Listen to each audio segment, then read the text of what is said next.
I welcome the opportunity to make a contribution on this, and I support the setting up of a Just Commission. In fact, the just transition, if we're serious about climate change, then how we deal with just transition is the measure of that.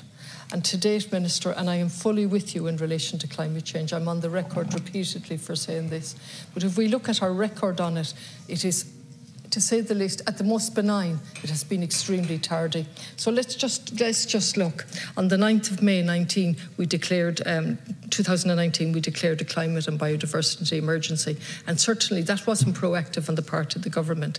On the following year, in July, the Supreme Court quashed the 2017 mitigation plan. Why? Because it fell short of the level of specificity required to provide that transparency and to comply with the Basic Act of 2015. The Minister, in his finance speech for the budget, told us the world is burning, and report after report, the 6th report of the Intergovernmental Panel on Climate Change, is just absolutely damning. Absolutely damning. I'm not going into the statistics of it. And so let's look at what we're talking about here. We have some rural TDs feeling absolutely that their areas are being left out. Now, I have the privilege of representing a city and a rural area, and this division is absolutely detrimental to our solidarity and our approach in relation to climate change. And it wasn't helped, Minister, by the announcement lately in relation to the stopping of turf, when 23% of the homes in Galway County use turf, central heating fired by turf. That type of idiocy, which leads to more and more division, is simply unacceptable.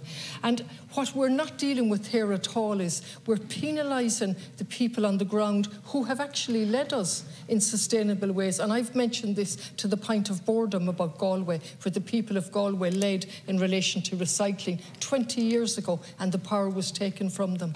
Instead of taking and building on that, we haven't done that, Minister. We have listed out decarbonisation zones, which is brilliant throughout the country, sitting in your department or in the Department of Housing. The decarbonisation, no movement at all, no movement in relation to a feasibility study for light rail in Galway.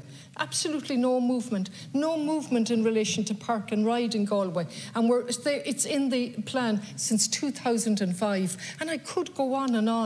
And absolutely on the ground, no practical measures. It's an opportunity to make Galway a green, lean city as it increases its population by 50%, with a light rail, or at least a feasibility study on it. There's no attempt to look at what we're doing with the big corporations, the data centres. No attempt to look at them at all. And Minister, maybe the correspondence could be read afterwards, because I've only a few seconds of your attention. And the biggest problem for me is the marketisation of everything. So if we look at a recent article in the Irish Times about Scotland, to give one example, and I'll finish on this, Chair, somebody big in the fashion industry has bought up 210,000 acres on 12 estates in Scotland, with the view to trading his admissions in the fashion industry. If that's the way forward, and this government's way forward, I'll have no part of it. Thanks, Chair. Thank you, Deputy.